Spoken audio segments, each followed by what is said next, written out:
some people believe that like they had same-sex desires and like God healed them from their same-sex desires, or they felt really guilty for being like gay. Where do you think that comes from?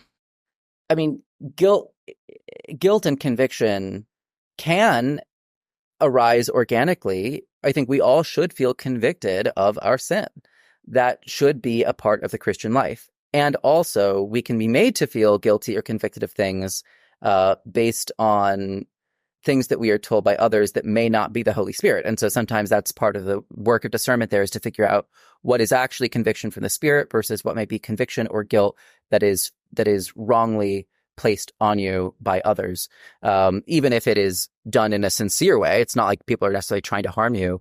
In terms of those who would say they've been healed of same-sex attraction, there aren't that many people who actually would put it quite so bluntly anymore. Even a lot of the more modern ex-gay approach tends to be more, there's this thing called the Changed movement out of Bethel Church in California. But even they don't actually say they went from straight to gay or gay to straight.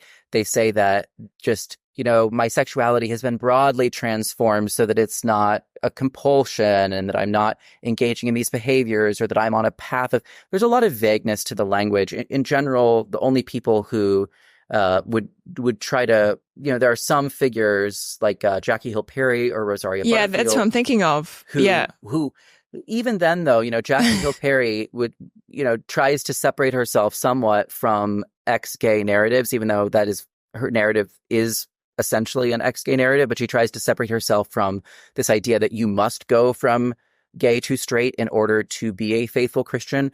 Rosaria Butterfield used to separate herself more from that, but now she's kind of changed her position somewhat and has been leaning more into the importance of seeking to pray the gay away, essentially, is even how she's put it in describing in her new book that's been released recently.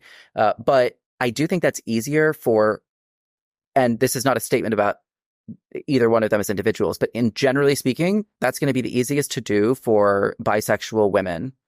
There does seem to be, I'm no expert on this, there does seem to be a little bit more of an experience of sexual fluidity among women than among men. I've basically never heard this sort of a story among men. With men who are gay, there's something that seems to be much more fixed about it. And there are plenty of gay women where it's a very fixed thing and it's a very binary thing.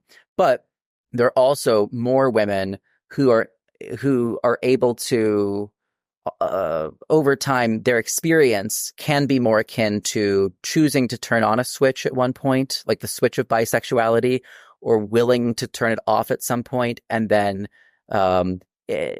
so I don't deny that some women in particular may have experienced that. I just think that most people would still say, well, that's a bisexual person who is just kind of choosing to live their life in a certain way. And maybe based on how they experience their sexual attraction, it does not feel a frequent level of same-sex attraction anymore. And so it does feel like there was a big shift for them.